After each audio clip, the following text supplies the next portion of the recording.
If you've ever needed to connect a third-party app or automate Cloudflare tasks, you'll know how powerful API tokens can be. In this tutorial, I'll walk you through step-by-step how to generate your own Cloudflare API token. By the end, you'll have a secure token ready to use. And you'll understand exactly what each choice along the way means for your account's safety and functionality. Let's get right to it. First, we need to access the API token dashboard. So start by logging into your Cloudflare dashboard. If you're not already familiar, that's just dashboard Cloudflare.com. Once you're in, look at the very top right corner, there's your user icon. Go ahead and click it, then select My Profile from the dropdown. This area is where you control everything about your Cloudflare identity. Now on the left-hand sidebar, you'll see an option labeled API Tokens. Click there. This section is the control center for managing how other apps and scripts interact with your Cloudflare account. So only you should ever have access here. Alright, now let's generate a token. You'll see a blue button labeled Create Token. Click it.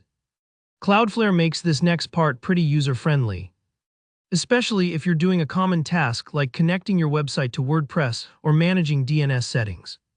For most users, I recommend using the templates Cloudflare provides. For example, if you want to automate something with WordPress, just select the WordPress template. If you're working with DNS records, there's a handy Edit Zone DNS template. The templates make sure you're granting just the right permissions without opening up more access than you need. But let's say you have very specific requirements. Maybe you're a developer building a custom integration. In that case, you'll want to scroll down to the Create Custom Token section and click Get Started. This opens up granular control, allowing you to pick and choose exactly what this token can do, which is perfect for minimizing risk and following best security practices. Next, we configure permissions and scopes. If you picked a template, these settings will already be filled for you. If you're going custom, take a moment here. Permissions decide what areas the token can touch. Think of it like a key that opens only certain doors. For instance, if you only need to edit DNS records for a single site, you set it as Zone DNS Edit. Always stick to the principle of least privilege here. Only allow the access you absolutely need. Now you have to define zone resources, basically telling Cloudflare which sites or domains this token applies to. It's generally best to avoid all zones unless you're sure you need it. The more doors you open, the more risk you take. Instead, click Include, pick specific zone, and choose your domain from the dropdown. Think of it like making a door pass that's valid only for your specific office, not every office in the building. There's also an optional TTL setting.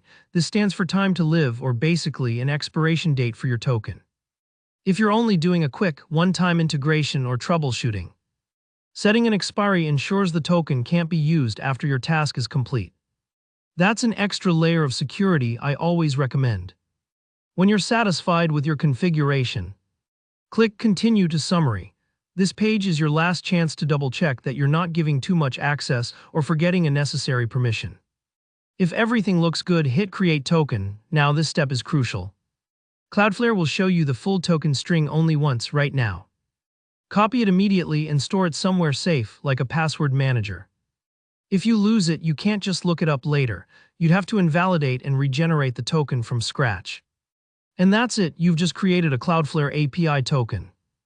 You're ready to connect your applications securely or power up your automations, all while keeping control of your account's security. If you found this walkthrough helpful, please give the video a thumbs up. And let me know in the comments if you have any questions or if there's another Cloudflare tutorial you'd like to see. Don't forget to subscribe for more practical guides like this. Thanks for watching, and I'll see you in the next one.